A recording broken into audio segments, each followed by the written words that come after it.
அப்போஸ்தலருடைய நடபடிகள் 7வது அதிகாரம் 20வது வசனம். அக்காலத்திலே மோசே பிறந்து. எந்த காலத்திலே? 3 விஷயங்களை இன்று உங்களோடு பகிர்ந்து கொள்ள வேண்டும் என்று ஆசைப்படுகிறேன். 1, மிகுந்த ஆபத்து காலம். 2வது, மிகுந்த அபாய காலம். 3வது, மிகவும் அனுகூலமான காலம். இந்த 3 விஷயங்களை நான் பகிர்ந்து கொள்கிறேன். ஜாக்கிரதையாய் கவனிக்கும்படி கேட்டுக்கொள்கிறேன். அக்காலத்திலே மோசே பிறந்து. அக்காலத்திலே என்றால் எக்காலத்திலே? எந்த காலத்திலே மோசே பிறந்தார்? ஜாக்கிரதையாய் நாம் பார்ப்போம் என்றால், மோசே பிறந்த காலம் என்பது மிகுந்த ஆபத்தின் காலம். ஏனென்றால் மோசே எகிப்திலே பிறந்தான். அவன் பிறந்தபோது சூழ்நிலை எதுவுமே சரியில்லை. டைம் சரியில்லை. அந்த சமயத்திலே நேரம் சரியாக இல்லை. ஏன் என்றால் இஸ்ரவேல் ஜனங்கள் மிகுந்த ஆபத்துக்குள்ளாக இருந்தார்கள், கஷ்டங்களுக்குள்ளாக இருந்தார்கள், பிரச்சனைகளுக்குள்ளாக இருந்தார்கள். ஏனென்றால் அவர்களை ஆளுகை செய்து கொண்டிருந்த சக்கரவர்த்தி மிகவும் துன்மார்க்க. தேவனென்றால் பயமோ பக்தியோ இல்லாமல் வாழ்ந்து கொண்டிருந்தவன் மட்டுமின்றி தன்னை தானே தேவனாக கூட வெளிக்காட்டினவன். ஒரு மனிதனுக்கு தேவனிடத்திலே பயமோ பக்தியோ இல்லாத போது அந்த மனிதன் எதையும் செய்ய துணிந்து விடுவான். அப்படி துணிந்த துணிகரமான பண்புள்ளவனாயிருந்தவன் அந்த சக்கரவர்த்தி பார்வோன். அப்பேற்பட்ட துன்மார்க்கனான அந்த பார்வோன் ஆளுகை செய்து கொண்டிருந்த நாட்களிலே தேவனுடைய ஜனமாகச் சொல்லப்பட்ட இஸ்ரவேல் ஜனங்களுக்கு அது ஆபத்தை கொண்டு வந்தது. இன்றும் நம்மத்தில் யாரும் இருக்கிறீர்களா? என் மேல் அதிகாரியின் மூலமாக எனக்கு ஆபத்து வந்திருக்கிறது. என்னுடைய டீம் லீடரால் எனக்கு கஷ்டங்கள் வந்தன. யார் எனக்கு வேலை வாங்கி கொடுத்தாரோ அப்படி அந்த வேலையை வாங்கி கொடுத்தவர் மூலமாக எனக்கு அநேக பிரச்சனைகள் வந்திருக்கிறது. யார் எனக்கு அந்த வீட்டை அலாட் பண்ணினாரோ அப்படி அலாட் பண்ணின அந்த நபர் மூலமாக அநேக பிரச்சனைகள் வந்தன. யார் எனக்கு அந்த நிலத்தை கொடுத்தாரோ அல்லது யார் எனக்கு அந்த கான்ட்ராக்டை கொடுத்தாரோ, யார் எனக்கு திருமணம் செய்து வைத்தாரோ அவரால் தான் இன்று அநேக பிரச்சனைகளை எதிர்கொள்ளுகிறேன், அநேக ஆபத்துக்களை சந்திக்கிறேன், பெரும் கஷ்டத்துக்குள்ளாகி இருக்கிறேன். அன்று அந்த இஸ்ரவேல் ஜனங்கள் அவ்வளவு ஆபத்துக்குள்ளாக இருப்பதற்கு, அவ்வளவு கஷ்டங்களை எதிர்கொண்டதற்கு, அவ்வளவு பிரச்சனைகளை எதிர்கொள்வதற்கு முக்கியமான காரணம் ஒருவன் இருந்தான். இன்று உன்னுடைய வாழ்க்கையிலும் கூட நீ எதிர்கொள்ளுகிற உன் கஷ்டங்களுக்கு, எதிர்கொள்ளுகிற அவமானங்களுக்கு, நீ எதிர்கொள்ளுகிற பொருளாதார பிரச்சனைகளுக்கு, மனோரீதியான வேதனைக்கு ஒரு நபர் காரணம். யார் அந்த நபர்? யாரால் இன்று உன்னுடைய வாழ்க்கை அநேக பிரச்சனைகளுக்குள்ளாகி இருக்கிறது? யாரால் இன்று உன் வாழ்க்கை அநேக ஆபத்துக்களை எதிர்கொண்டு கொண்டிருக்கிறது? யாரால் இன்று உன்னுடைய இருதயம் மிகவும் கலங்கி இருக்கிறது, சஞ்சலத்துக்கு இலக்காகி இருக்கிறது? இஸ்ரவேல் ஜனங்கள் அந்த நாட்களிலே பார்வோனை குறித்து நினைத்தாலும், பார்வோனை குறித்து யோசித்தாலும், யாராவது பார்வோனின் பெயரை எடுத்தாலும் அவருடைய இருதயம் மிகுந்த சஞ்சலத்துக்குள்ளாகியது. காரணம் என்னவென்றால் அந்த அளவுக்கு அளவைத்து விட்டான், அந்த அளவுக்கு எரிச்சலூட்டி இருந்தான். அந்த பார்வோனின் ஆளுகையின் கீழிருந்த இஸ்ரவேலர்களுக்கு நிம்மதியே இருக்கவில்லை, சமாதானம் இருக்கவில்லை, நரகவேதனையை அனுபவித்துக் கொண்டிருந்தார்கள். இன்று சில கணவன்மாரால் வீடுகளிலே அவர்கள் மனைவிக்கு சமாதானம் இல்லை, நிம்மதி இல்லை, சந்தோஷம் இல்லை, சுகம் இல்லை, நரகவேதனை அனுபவிக்கிறார்கள் சில மனைவிமார். அதேபோல சில மனைவிகளினாலே அவர்கள் வீட்டில் இருக்கிற அவர்களின் கணவனுக்கு சுகமில்லாமல், சந்தோஷம் இல்லாமல், சமாதானம் இல்லாமல் நரகவேதனை அனுபவிக்கிறார்கள். அப்படிப்பட்ட சூழ்நிலைக்குள் ஒருவேளை நீ இருப்பாய் என்றால், இன்று ஒரு ஆபத்தான சூழ்நிலையிலே, சமாதானம் இல்லாத சூழ்நிலையிலே நீ இருக்கிறாய். ஒரு வேதத்தை எடுத்துக் கொள்ளுங்கள். யாத்திராகமம் 1வது அதிகாரம் 8வது வசனம். யோசேப்பை அறியாத புதிய ராஜன் ஒருவன் எகிப்தில் தோன்றினான். யோசேப்பை அறிந்திராத ஒரு ராஜா ஆளுகைக்கு வந்தான். அப்படி ஒரு ராஜா அந்த நாட்களிலே எகிப்து தேசத்திலே ஆட்சிக்கு வந்தான். எதற்காக யோசேப்பை அறியாத என்ற வார்த்தை பயன்படுத்தப்பட்டிருக்கிறது என்றால், கடந்த காலத்திலே யோசேப்பை அறிந்திருந்த ராஜா அங்கே யோசேப்பை கௌரவித்தான். அது மாத்திரமல்ல, யோசேப்பினுடைய விசுவாசத்திற்கும் கூட மதிப்பு கொடுத்தார். யோசேப்பினுடைய பெருந்தன்மை என்னவென்றால், ஒருபுறம் தன்னுடைய பொறுப்புகளை நிறைவேற்றிக் கொண்டே இருந்தான், மறுபுறத்திலே தன்னுடைய விசுவாசத்தையும் காத்துக் கொண்டு வந்தான். தான் கொண்டிருந்த விசுவாசத்தை ஒரு காலம் யோசேப்பு மறைத்து வைக்க முயற்சித்ததில்லை. தான் உத்தியோகத்தில் இருந்தபோது அந்த வேலையிலும் கூட யோசேப்பு தனக்குள் இருந்த நம்பிக்கையை, விசுவாசத்தை, தான் எங்கே வேலை செய்து கொண்டிருந்தானோ அப்படி வேலை செய்கிற அவனுடைய அதிகாரிக்கு கூட புரிந்திருந்தது. யோசேப்பு தேவனை நம்புகிறவன், யோசேப்பு கர்த்தரை சேவிக்கிறவன், யோசேப்போடே தேவனாகிய கர்த்தர் துணையாயிருக்கிறார் என்கின்ற சத்தியத்தை, அந்த உண்மையை யோசேப்பு எப்பொழுதும் வெளிப்படுத்திக் கொண்டே இருப்பான். வேலை செய்கின்ற இடத்துல தன்னுடைய விசுவாசத்தை ஒரு காலம் மறைக்க முயற்சி செய்ததே இல்லை. நம்மிலும் சிலர் தங்களுக்கு இருக்கின்ற விசுவாசத்தை மறைக்க முயற்சி செய்கிறீர்கள். ஆக்சுவலா நீங்க தேவனை நம்புகிறீர்களா நம்பவில்லையா அது கூட யாருக்கும் தெரியாது. ஒருவேளை தெய்வ நம்பிக்கை இருந்தால் எந்த தெய்வத்தை நம்புகிறீர்கள் என்பது கூட யாருக்கும் தெரியாது. காரணம் என்னவென்றால் அவ்வளவு ரகசியம். சிலருடைய வாழ்க்கை என்னவோ அப்படிதான், ரகசியங்கள் நிறைந்ததா இருக்கும். கல்யாணம் ஆயிடுச்சா தெரியாது, ரகசியம். பிள்ளைகள் இருக்காங்களா இல்லையா, ரகசியம். கணவர் இருக்கிறாரா இல்லையா, ரகசியம். ஏன் தனிமையில் இருக்கிறாய், ரகசியம். உன்னுடைய படிப்பு ரகசியம், உன்னுடைய உத்தியோகம் ரகசியம், உன்னுடைய சம்பளம் ரகசியம், நீ இருக்கின்ற இடம் ரகசியம், உன்னுடைய அட்ரஸ் ரகசியம், உன்னுடைய ஊர் ரகசியம், சமஸ்தமும் ரகசியம். நீ எங்கே போய்க் கொண்டிருக்கிறாய், ரகசியம். எங்கிருந்து வருகிறாய், ரகசியம். என்ன செய்து கொண்டிருக்கிறாய், ரகசியம். இப்படி சில பேருடைய வாழ்க்கை ரகசியத்தோடே பிணைக்கப்பட்டு கிடக்கிறது. ஆனால் அப்படிப்பட்ட வாழ்க்கை என்றாவது ஒரு நாள் வெளிப்பட்டுவிடும். தயவு செஞ்சு கவனிக்கணும். எந்த நபருடைய வாழ்க்கை ரகசிய வாழ்க்கையாக இருக்கிறதோ சாதாரணமா அவங்க ரொம்ப ஆபத்தானவங்களா இருப்பாங்க. உதாரணத்திற்கு ஒரு ஆறு இருக்குன்னு வச்சுக்கலாமே. அந்த ஆற்று நீர் தெளிவாக இருக்கும் என்றால் அதன் ஆழம் தெள்ள தெளிவா தெரியும். அழுக்கா இருந்ததுன்னா ஆழம் என்னன்னே தெரியாது.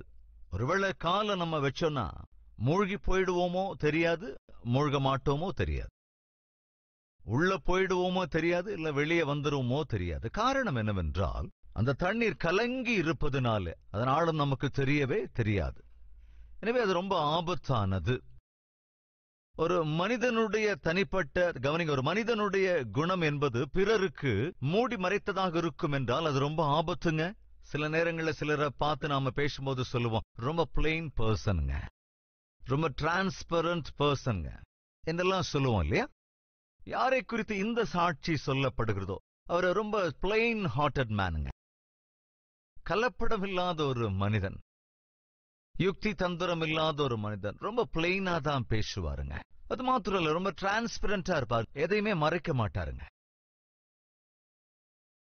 தயவுசெஞ்சு கவனிக்கணும். சிலர் வாழ்க்கையில ஒளிவு ஒளிவு மறைவு, ரகசியம் ரகசியம் ரகசியம், சீக்ரெட் சீக்ரெட் சீக்ரெட். நல்லது இல்லைங்க. எவ்வளவுக்கு எவ்வளவு சீக்ரெசியை நீ மெயின்டைன் பண்றியோ அவ்வளவுக்கு அவ்வளவுக்கு டென்ஷனா தான் இருந்துட்டு இருக்கணும். சாதாரணமா பொய் பேசுறவங்க அநேக ரகசியங்களை எப்பொழுதுமே மூடி மறைச்சு அப்படியே ரகசியங்களை காத்துக்குவாங்க. ஆனா தயவு செஞ்சு கவனிக்கணும், பொய் பேசுறவனுக்கு பொதுவா நல்ல ஞாபக சக்தி அவசியம். ஒத்துக்கிறீங்களா இல்லையா? அது பொய் சொல்றவங்களுக்கு அதிக ஞாபக சக்தி இருக்கணும். ஏன்னா யாருக்கிட்ட எப்ப என்ன சொல்றோமோ தெரியாது. ஒருத்தர்கிட்ட குறிப்பிட்ட பேங்க்ல வேலை பாக்குறேன்னு சொல்றது, இன்னொருத்தர்கிட்ட குறிப்பிட்ட எம்என்சி கம்பெனில வேலை செய்யறேன்னு சொல்றது, இன்னொரு இடத்துல என்ன சொல்றது கவர்மெண்ட் ஜாப்னு சொல்லியிருக்கிறது, அதே போல இன்னொரு இடத்துல இன்னொருத்தர்கிட்ட அமெரிக்கா போறதுக்காக விசாக்காக அப்ளை பண்ணி காத்திருக்கேன்னு சொல்றது. இப்ப யாருகிட்ட என்ன சொல்லியிருக்கோம்? எம்என்சி கம்பெனியா, இல்ல இங்க ஏதாவது கவர்மெண்ட் வேலையை பத்தியா, இல்ல விசாவை பத்தியா, இல்ல யாருகிட்ட எப்ப என்ன சொல்லியிருக்கோங்கிறத எல்லாத்தையும் ஞாபகத்தை வச்சுக்கிட்டே இருக்கணும். இல்லைன்னா மாட்டிக்குவோம்ல. சோ பொய் சொல்றவங்களுக்கு பொதுவா ஞாபக சக்தி ரொம்ப ஜாஸ்தி இருக்கணும். ஆனால் உண்மை சொல்கிறவர்களுக்கோ எல்லாத்தையும் ஞாபகம் வைக்க வேண்டிய அவசியம் இல்லவே இல்லைங்க.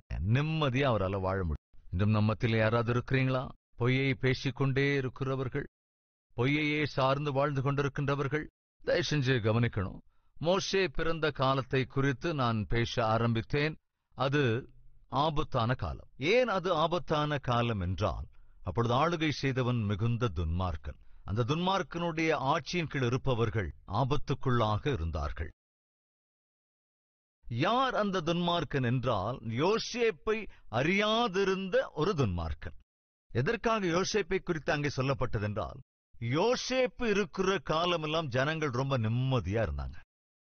யோசேப்பு உயிரோடு இருந்த நாளெல்லாம் அந்த இஸ்ரவேல் ஜனங்கள் தலையாகத்தான் இருந்தாங்க. ஒரு மேன்மையான ஸ்தானத்திலே அவர்கள் வாழ்ந்தார்கள். பைபிள் சொல்லுகிறது, நீதிமானுடைய முன்னேற்றம் என்பது பட்டணத்துக்கே ஆசீர்வாதம். கவனிக்கிறியா சகோதரனே, கவனிக்கிறியா சகோதரியே, நீ வளர்வது உன் வீட்டுக்கு ஆசீர்வாதம். நீ உண்மையுள்ளவனாக வாழ்வது உன்னுடைய வீட்டுக்கு ஆசீர்வாதம். நீ யதார்த்தமாய் உண்மையாய் வாழ்வது உன் குடும்பத்துக்கு ஆசீர்வாதம். நீ உண்மையுள்ள வாழ்க்கை வாழ்வது உன் சந்ததிக்கே ஆசீர்வாதம். நீ உத்தமமான வாழ்க்கை வாழ்வதனாலே அது உனக்கும் உன் குடும்பத்தாருக்கும் உன்னுடைய உறவுக்காரர்களுக்கும் ஆசீர்வாதம். அப்படி இருக்கணும்னு தான் ஆண்டவர் விரும்புகிறார். அன்று யோசேப்பினுடைய உத்தமத்தினாலே தேவன் யோசேப்பை அந்த தேசத்தை ஆளுகிற ஸ்தானத்திற்கு உயர்த்தி கொண்டு போனார். யோசேப்பினுடைய நீதியுள்ள அந்த ஆளுகையினாலே பிரஜைகள் எல்லோரும் சுகத்தோடும் சந்தோஷத்தோடும் வாழ்ந்தார்கள். பொழுதும் இந்த வார்த்தையை கேட்கிற சகோதரனே, சகோதரியே, நீயும் நானும் இந்த உலகத்தில் உண்மையுள்ளவர்களாயிருக்கணும். ஒரு வசனத்தை கூட வாசிக்கலாம். நீதிமொழிகள் 11வது அதிகாரம் 10வது மற்றும் 11வது வசனங்கள். நீதிமான்கள் நன்றாயிருந்தால் பட்டணம் களிகூரும். ஒரு நீதிமான் நன்றாக வளர்வான் என்றால் அவனால் அந்த பட்டணத்திற்கே சந்தோஷம், பட்டணத்திற்கு அது ஆசீர்வாதம். அந்த யோசேப்பு நன்றாயிருந்ததினால் இது பட்டணத்துக்கு இல்லைங்க, அந்த தேசம் முழுவதற்குமே அவன் ஆசீர்வாதமாயிருந்தான். 11வது வசனம். செம்மையானவர்களுடைய ஆசீர்வாதத்தினால் பட்டணம் நிலை பெற்று ஓங்கும். முதலாவது நீதிமான் நன்றாயிருப்பதினால், இரண்டாவது செம்மையானவனுடைய ஆசீர்வாதத்தினால் பட்டணத்துக்கு சந்தோஷம், பட்டணம் நிலை பெற்றோங்கும். அன்று யோசேப்பு உண்மையாய் உத்தமமாய் வாழ்ந்ததினால்தான்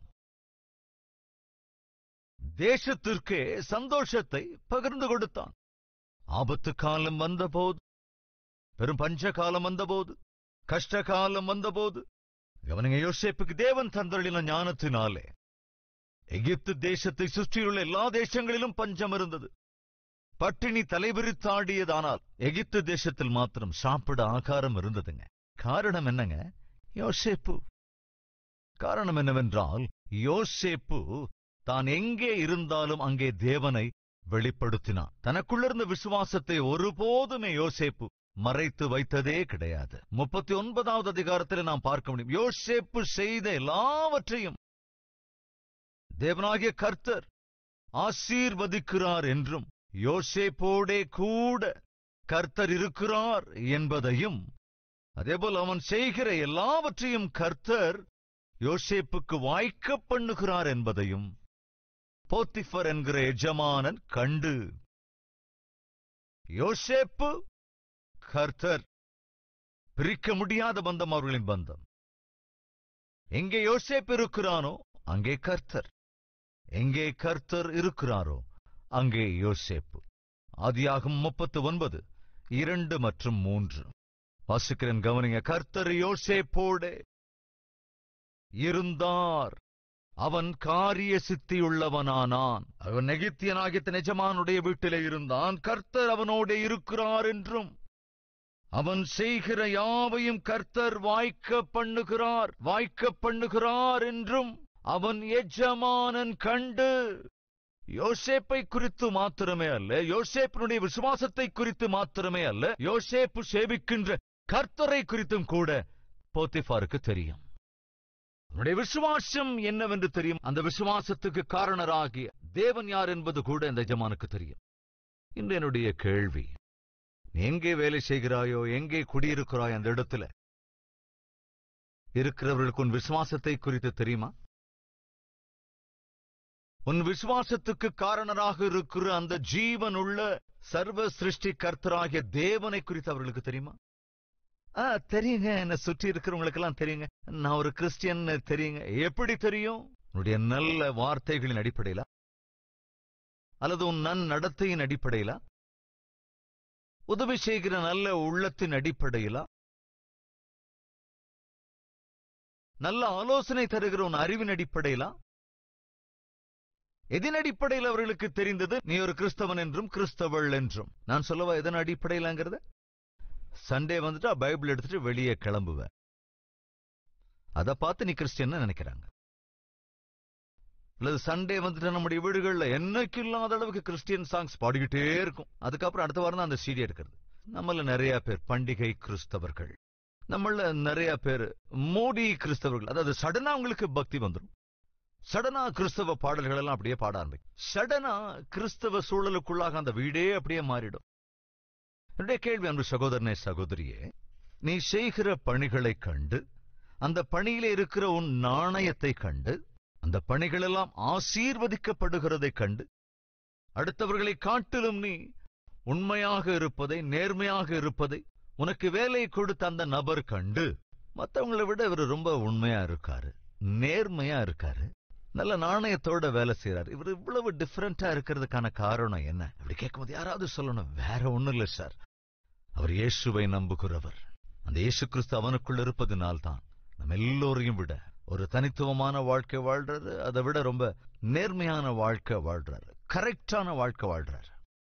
அதனாலதான் அவர்கிட்ட எந்த பணி ஒப்படைக்கப்பட்டாலும் அதை ரொம்ப நேர்த்தியா செஞ்சு முடிச்சிருவார். அதுங்க சாட்சி. அந்த காலத்துல யோசேப்பு ஒரு வீட்டிலே வேலை செய்து கொண்டிருந்த போது அவன் பெற்ற சாட்சியை கொஞ்சம் கவனிங்க. தேவனாகிய கர்த்தர் யோசேப்போட கூட இருக்கிறார் என்றும், யோசேப்பு செய்கிற எல்லாவற்றையும் அதே கர்த்தர் வாய்க்க பண்ணுகிறார் என்றும் போத்திஃபர் கண்டு, அடட, இந்த பையன் ஒரு அடிமை வேலைக்காரனா இருந்தாலும் ரொம்ப அற்புதமா வேலை செய்யறானே, அவன் எந்த வேலையை செஞ்சாலும் மற்றவங்களை விட ரொம்ப குவாலிட்டியா வேலை செய்யறானே, ரொம்ப நேர்மையா வேலை செய்யறான், அதோட ரொம்ப திறமையா வேலை செய்யறான் என்று கண்டுகொண்ட அந்த போத்திஃபர் என்ன செய்யறான் பாருங்க, தன் வீட்டு காரியங்கள் எல்லாவற்றின் மேலும் யோசேப்புக்கு அதிகாரம் கொடுத்தான், ப்ரமோஷன் கொடுத்துட்டான். அந்த ப்ரமோஷன் என்ன தெரியுமாங்க? இன்சார்ஜ். போத்திஃபர் என்கிற சேனாதிபதியினுடைய வீட்டின் மீது இன்சார்ஜ் யாருங்க?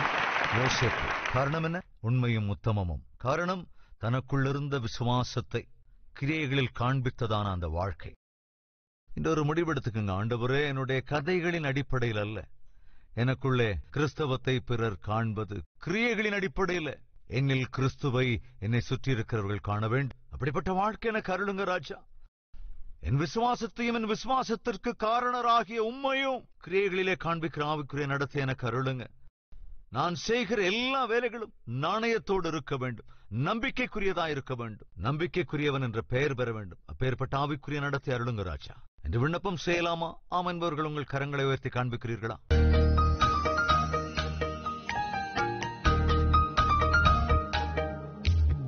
மகா பரிசுத்தமும் அன்பும் நிறைந்த பிதாவே, மிகவும் தெளிவாய் திட்டவட்டமாய் இன்றும் எங்களோடு பேசியதற்காக நன்றி ராஜா.